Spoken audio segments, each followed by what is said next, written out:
मध्य प्रदेश के एक महत्वपूर्ण संभाग की बात करते हैं जो अचानक चर्चा में बना हुआ है। मध्य प्रदेश की राजनीति में यह अभूतपूर्व संयोग है कि अब राज्य का मुख्यमंत्री, एक उप मुख्यमंत्री, प्रदेश कांग्रेस अध्यक्ष और नेता प्रतिपक्ष सभी मालवा अंचल से आते हैं। यानी मालवा अब प्रदेश की राजनीतिक महाभारत का एक नया कुरुक्षेत्र कहें तो गलत नहीं होना चाहिए। मालवा पर पूरी तरीके से हमारी जो रिपोर्ट है इसको आप देखें, कैसे मालवा का एक तरह से अधिकार भोपाल की तरफ दिखता है, सत्ता पर दिखता है। देखिए आप।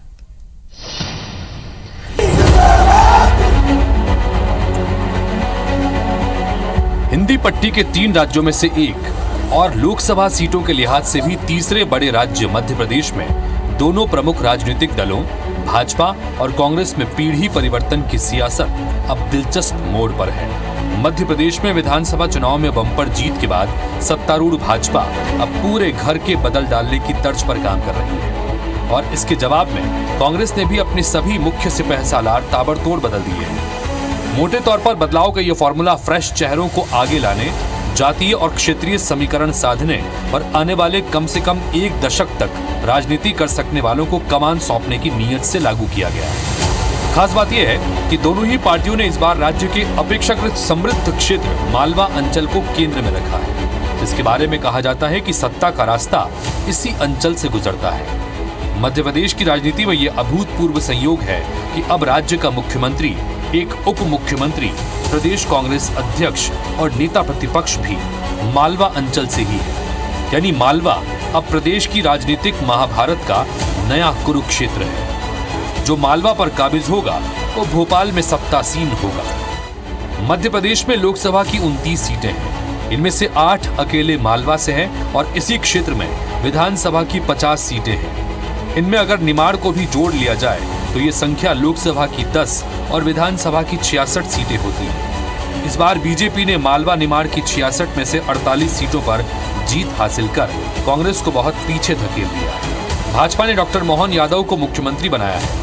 वो मालवा के उज्जैन दक्षिण विधानसभा सीट से विधायक हैं और ओबीसी चेहरा है, जबकि उप मुख्यमंत्री जगदीश देवड़ा मालवा के ही मंदसौर जिले के मल्हारगढ़ सीट से विधायक हैं। इसके पीछे संदेश राज्य और राज्य से बाहर भी ओबीसी और दलित समीकरण को साधना है। यही कारण है कि कांग्रेस में नेतृत्व का जो पीढ़ी परिवर्तन हुआ है वो मालवा को ध्यान में रखकर ही हुआ है। इसमें जातिगत समीकरण भी साधा गया है। नए प्रदेश कांग्रेस अध्यक्ष जीतू पटवारी ओबीसी वर्ग से हैं, तो उमंग सिंघार आदिवासी नेता हैं। इस बदलाव के साथ ही कांग्रेस आलाकमान ने राज्य में कांग्रेस के 2 पुराने दिग्गजों कमलनाथ और दिग्विजय सिंह को रिटायरमेंट का संदेश दे दिया है, जबकि भाजपा में यह संदेश थोड़ा अलग ढंग से दिया गया है। जहां इस पर बीजेपी कांग्रेस पर प्रहार करते हुए भाजपा की नकल करने का प्रयोग बता रही है, तो वहीं कांग्रेस का कहना है कि अब वो आगामी लोकसभा चुनाव की तैयारी में जुट गई है। जनता ने उन्हें क्यों नकारा है, इस पर उनका फोकस है।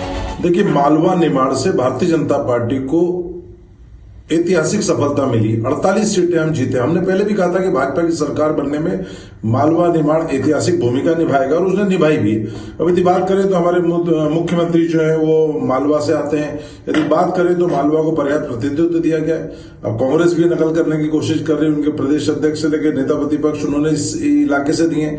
हमने क्षेत्रवाद की बजाय आदमी की काबिलियत को ध्यान में रखते हुए कांग्रेस पार्टी ने व्यक्ति का चुनाव किया है। निश्चित तौर पे जो हमारे दोनों काबिल व्यक्ति जो चुने गए नेता प्रतिपक्ष और प्रदेश अध्यक्ष वो मालवा निमाड़ से आते हैं। हमने उपनेता प्रतिपक्ष चंबल से दिया है। आगे कार्यकारी अध्यक्ष हो सकते हैं और भी महत्वपूर्ण जिम्मेदारियां प्रदेश के अंदर है कि किस तरह से कांग्रेस को वापस संचित किया जा सके और कांग्रेस प्रदेश में सत्ता में आ सके। आगे के सियासी घमासान को लेकर सियासी विश्लेषकों का कहना है कि कांग्रेस को जमीनी स्तर पर काम करने की बहुत जरूरत है। पदयात्रा निकालनी चाहिए और पदयात्रा निकाल के राहुल गांधी की तर्ज पे उनको वहाँ से पदयात्रा शुरू करनी चाहिए। पहले मालवा निमाड़ करें, फिर दूसरा करें, उसके बाद ही वो कहीं कम से कम अपनी पहचान तो बना पाए ना। वो पहचान के साथ में वो अपनी कांग्रेस की जो रीति नीति है उसका प्रचार करें, तभी कोई कांग्रेस खड़ी हो पाएगी। एमपी के चुनावी नतीजों में बीजेपी के लिए बहार और कांग्रेस के खाते में मिली करारी हार के बाद दोनों सियासी दलों में बदलाव की नई बयार भी देखने को मिली।